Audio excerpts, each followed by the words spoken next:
የኤርትራ ነገር እያደር እየተጋጋለ ነው። ሻቢያ ከኢትዮጵያ በኩል የሚወረወርበትን ታሪካዊና ሕጋዊ መሟገቻ መመከት አልቻለም፣ አቅቶታል። በአፍቅሮተ ሻቢያና በአምልኮተ ኢሳያስ የተለከፉ የባህር መላሽ ሐሳዊ ምሁራን ከአዲስ አበባ የሚነሳውን መከራከሪያ ለመሞገት አቅም አጥሯቸዋል። የሻቢያ የሚዲያ ብርጌድ አለቃ የማነ ገብረ መስቀልም ከአዲስ አበባ ለሚነሱ ጠንካራ ሙግቶች መልስ ከመስጠት ይልቅ ዛሬም በስድብና ዘለፋ የታጀቡ አስተያየቶችን በኤክስ ገጽ መለጠፋ ቸውን ተያይዘውታል። በአንጻሩ ከ4 ኪሎ በኩል ለሻቢያ ስድብና ዘለፋ ወርዶ መልስ ከመስጠት ይልቅ ጠንካራ የህግና የታሪክ መሟገቻዎችን ማቅረቡን ቀጥሎበታል። አሰብን የተመለከተ ልከኛ ጥያቄ ከማንሳት አንስቶ የኤርትራን አገርነት ጭምር ጥያቄ ውስጥ የሚከት የህግ መከራከሪያ እያቀረበ ይገኛል። አስመራን ያሸበረው ሰሞንኛው የጠቅላይ ሚኒስትሩ አማካሪ መከራከሪያም እዚህ ጋር ሊጠቀስ የሚገባው ጉዳይ ነው። ኢትዮጵያ የባህር በር ካገኘች ኤርትራ ትፈርሳለች። ጉዳዩን ከአሰብ ጋር ብቻ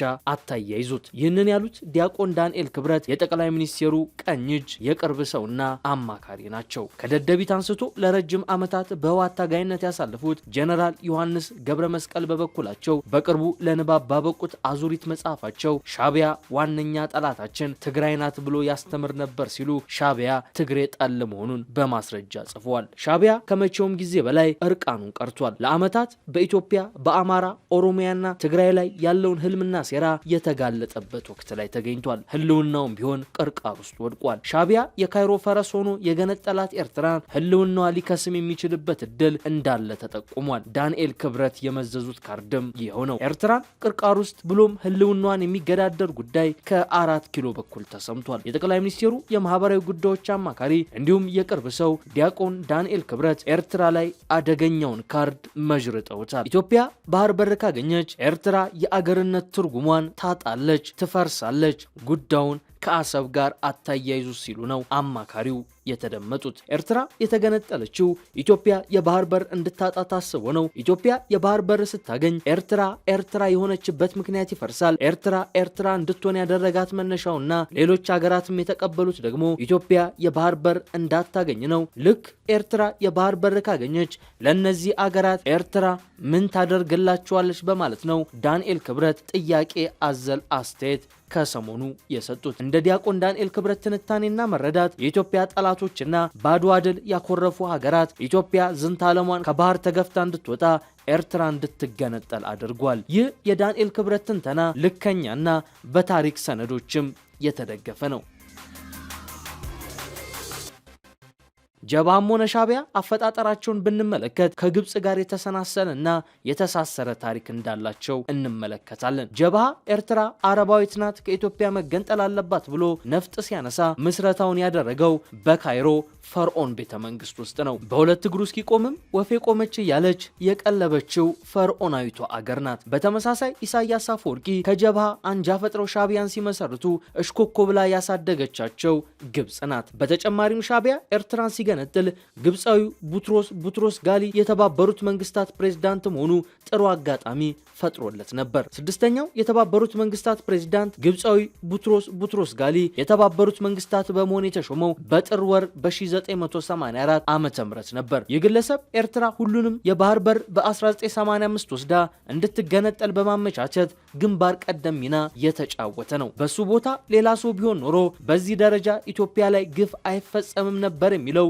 የብዙ ቅን ኢትዮጵያውያን ቁጭት ነው። ሁለቱን ጸረ ኢትዮጵያ የኤርትራ ሸማቂዎችን ከግብጽ ባለፈ እንደ ሱዳን፣ ሊቢያ፣ ኢራቅ፣ ሶሪያ፣ አፍጋኒስታን ደግፏቸዋል። ዓላማቸውም የክርስቲያን ደሴት ናት የሚሏትን ኢትዮጵያን ከቀይ ባህር ገሸሽ በማድረግ ቀይ ባህርን አረባዊ ማድረግ ውጥናቸው ስለሆነ ነው። በዚህ የታሪክ ሀቅ ላይ ከቆምን የዳንኤል ክብረት ትንታኔ ልከኛና ወቅቱን የጠበቀ ሆኖ እናገኘዋለን። ሻቢያ ከኢትዮጵያ ጋር በእንዲህ መልኩ ውጥረት ውስጥ መግባቱን ተከትሎ ታዲያ እንዲህ አይነት ከባድ የህልውና ቅርቃር ውስጥ ነው የገባው። ከስልጣናቸው ውጪ ከቅኝ ግዛት አላቀኳት ለሚሏት ኤርትራም ሆነ ለህዝባቸው የማያስቡት አዛውንቱ አምባገነን ኢሳያስ አፈወርቂ ለእንዲህ አይነት ተጨባጭ የታሪክ ሀቆች መልስ ከመስጠት ይልቅ አሁንም ኢትዮጵያን በውስጥ ግጭት ለማቆየት መራወጥን ምርጫቸውን አድርጓል። ጀነራል ባጫ ደበሌ ከሰሞኑ እንዳሉት ሻቢያ መስታወት ቤት ውስጥ ተቀምጦ ድንጋይ እየወረወረ ነው። ካለፈው ሳምንት ወዲህ ደግሞ በአልጀርስ ስምምነት ስም ተጨማሪ የኢትዮጵያ ግዛቶችን ለመቆጣጠር እየተንቀሳቀሰ እንደሚገኝ ከኢትዮ ኤርትራ ድንበር እየወጡ ያሉ መረጃዎች ያመላክታሉ። ይህ ግልጽ ትንኮሳ እንደሆነ የሚያምኑ ወገኖች ታዲያ ብልጽግና ሻቢያን እስከምን ድረስ ነው እስከመቼስ ነው የሚታገሰው የሚል ጥያቄን እያነሱ ነው። ሻቢያ ካለፉት 3 ዓመታት ወዲህ ለተቆጣጠራቸው የኢትዮጵያ መሬቶች የሚያቀርበው ምክንያት በአልጀርስ ስምምነት መሰረት ለኔ ተፈርዶልኛል የሚል ነው። ይህ ግን ነጭ ውሸት ነው። በእርግጥ የአልጀርስ ስምምነት ለኢትዮጵያም ሆነ ለኤርትራ የሰጠው ቅንጣት ታክል መሬትም ሆነ ግዛት የለም። ስምምነቱ ሁለቱ አገራት የጋራ የድንበር ኮሚሽን አቋቁመው የድንበር ችግራቸውን እንዲፈቱ ነው የሚያሳስበው ይላል። እውነታው ግን ሻቢያ እንደሚለው ሳይሆን የአልጀርሱ ስምምነት ለሁለቱም አገራት የሰጠውም ሆነ የነሳው መሬት እንደሌለ ነው። የአልጀርስን ስምምነት ካነሳን አይቀር ባለፈው ቅዳሜ 25ኛ ዓመቱን ያስቆጠረውን ይህንን ታሪካዊ ስምምነት በግርድፉን ቃኘው። እግረ መንገድም ለመውጫ ይሆነናል። ስምምነቱ አሁን ላይ በህይወት አለ ወይ? ገቢራዊ ሊሆንስ ይችላል ወይ? የሚሉትን ጥያቄዎችንም እንመልሳለን። የአፍሪካ ህብረትን ጨምሮ የተባበሩት መንግስታት ድርጅት ባለፈው ሳምንት መጨረሻ ባወጧቸው መግለጫዎች ላይ ኢትዮጵያና ኤርትራ የአልጀርሱን ስምምነት በስራ ላይ እንዲያውሉ ውትወታ ማድረግ ጀምሯል። ይሁን እንጂ አልጀርስን አድሶና መተግበር የአፍሪካ ቀንድን ወቅታዊ ችግር ለመፍታት መፍትሄ ነው ወይ የሚለው ጥያቄ እየተነሳበት ነው። የቀድሞ የህወሓት አመራርና የአሁኑ የአረና ፓርቲ አመራር አቶ ገብሩ አስራት በዚህ ጉዳይ በሰጡት አንድ አስተያየታቸው አልጀርስ እየተባለ ያለው ለሰላም እንደሆነ ይጠቅሳሉ። ተመድም ሆነ ሌሎች አካላት አልጀርስ ይከበር የሚሉት አሁን ላይ ያለው የኤርትራና ኢትዮጵያ ውጥረት ስላሳሰባቸው ብቻ እንደሆነ ይገባኛል። አልጀርስ መፍረሱና መልሶ ሊፈጸም የማይችል መሆኑን ባያጡትም ነገር ግን አዲስ ግጭት በአፍሪካ ቀንድ እንዳይፈጠር ብለው አልጀርስ ይከበር እያሉ መሆኑን እረዳለሁ። ዳግም ግጭት ይቀሰቀሳል ብለው በመስጋት ነው እንጂ ለዘላቂ መፍትሄ አይሆንም። ኢትዮጵያ ከቀይ ባህር ህጋዊ ተጠቃሚ ካልሆነችና ዘላቂ ጥቅሟ የሚከበሩበት ሁኔታ ካልተፈጠረ አካባቢው ሰላም እንደማይሆን ይታወቃል። ስለዚህ የሁለቱም ጥቅም የሚጠበቅበት አዲስ ስምምነት ያስፈልጋል። በተለይ በቂ ጥያቄና ክርክር ሳይቀርብበት የታለፈው ወሳኙ የኢትዮጵያ የባህር በር ጉዳይ ሊመለስ የሚችልበት መንገድ መታየት አለበት። በአልጀርስ ስምምነት መሰረት ይፈታሉ ሲባሉ የነበሩ የድንበር ጥያቄዎች አሁን ተረስተዋል። ኢትዮጵያ እኮ ከዚያ ከፍ ብላ ተዘሎ የኖረውን የባህር በር ማግኘት ጥያቄ እያቀረበች ነው። እንዲህ ያለ ጥያቄ እየቀረበ ባለበት ወቅት ደግሞ ውጥረትን ረገብ ለማድረግ ካልሆነ በስተቀር የድሮ አልጀርስ መፍትሄ እንደማይሆን ለኔ በጣም ግልጽ ነው በማለት ተናግረዋል። በግንቦት 1990 ዓመተ ምህረት በኢትዮጵያ ላይ ወረራ የፈጸመው ሻዕቢያ በሰላምና በድርድር ችግሩን ለመፍታት በተደጋጋሚ ሲጠየቅ መቆየቱ አይዘነጋም። ከድንበር ቀጠናዎች አልፎ ከአዲግራት እስከ ሐውዜን ድረስ ያሉ የትግራይ ከተሞችን በአየር በመደብደብ ጉዳዩን ወደ ማክረር የገባው ሻዕቢያ በኃይል ከያዘው መሬት የሚያስወጣው እንደሌለም በወቅቱ ሲናገር ቆይቷል። በአሜሪካና በሩዋንዳ እንዲሁም በአፍሪካ ህብረት በኩልም የቀረቡ የሰላም ሀሳቦችም በሻዕቢያ እምቢተኝነት በተደጋጋሚ ውድቅ መደረጋቸው አይዘነጋም። ከሰላም አማራጭ ይልቅ የኢትዮጵያ ጦር ከአንድ ዓመት በኋላ በከፈተው የመልሶ ማጥቃት ዘመቻ የኤርትራ ሰራዊትን ከያዘው የድንበር አካባቢ እንዲያፈገፍግ አድርጎታል። በሁለቱ ወገን ወደ 100,000 ሰዎች ሞተው እንዲሁም በርካታ ንብረት ከወደመ ከአንድ ዓመት ውጊያ በኋላ ግን በሰኔ 1991 ዓ.ም የተኩስ አቁም ድርድር ተጀመረ። ሐምሌ 11 1991 ደግሞ በአልጄሪያ ዋና አደራዳሪነት በሁለቱ ሀገሮች የውጭ ጉዳይ ሚኒስቴሮች በኩል የተኩስ አቁም ስምምነት ተደረገ። ድርድሩ ቀጥሎ በመጨረሻ ታህሳስ 3 1992 ታሪካዊ የአልጀርስ የሰላም ስምምነት በሁለቱ አገሮች መሪዎች በኩል መፈረሙ ለዓለም ይፋ ሆነ። የአልጀርሱን ሰላም ስምምነት ተከትሎ የጋራ ድንበር ኮሚሽን የተመሰረተ ሲሆን በሄጉ ዓለም አቀፍ የግልግል ዳኝነት ፍርድ ቤት ብይን ጉዳዩ የመጨረሻ ውሳኔ ማግኘቱም ይታወሳል። የኤርትራ መንግስት ጠባጫሪ ተብሎ በጥፋተኝነት ከመፈረጅ በዘለለ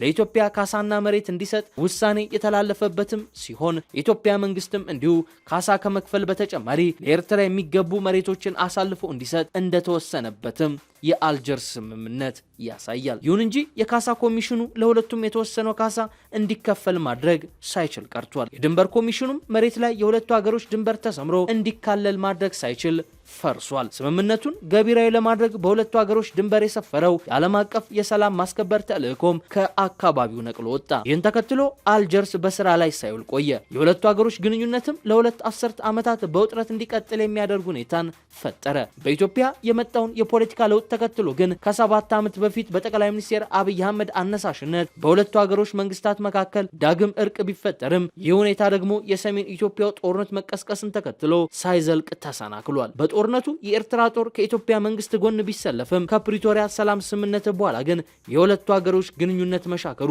በግልጽ ታይቷል። አሁን ደግሞ ሁለቱ ሀገራት ግልጽ ወታደራዊ ፍጥጫ ውስጥ ገብተዋል። ታዲያ ይህ ባለበት ሁኔታ ነው ዓለም አቀፉ ማህበረሰብ የአልጀርስ ስምምነት መከበር አለበት የሚል የመፍትሄ መድኃኒትን ማዘዝን ሲመርጥ የታየው። ከ20 ዓመታት በላይ መፍትሄ ያላመጣው የድንበር ኮሚሽን ዛሬ መፍትሄ ሆኖ ሊቀርብ የሚችለው እንዴት ነው የሚለው ደግሞ ጠንካራ ውይይት እየጋበዘ ያለ ይመስላል። የኢትዮጵያ መንግስት አልጀርስንም ሆነ የድንበር ኮሚሽኑ ውሳኔ እንደሚቀበል ደጋግሞ አረጋግጧል። በቅርብ ሰሞን የውጭ ጉዳይ ሚኒስቴሩ ዶክተር ጌዲዮን ጢሞቴዎስ ያቀረቡት የሰላም እቅድም ይህንኑ አካቶ የቀረበ መሆኑ ይወሳል። ይሁን እንጂ አልጀርስን ተቀብሎ በስራ ላይ መዋል የሁለቱን አገሮች የውጥረት ግንኙነት ይፈታሉ የሚለው ግን የብዙዎች ጥርጣሬ ነው።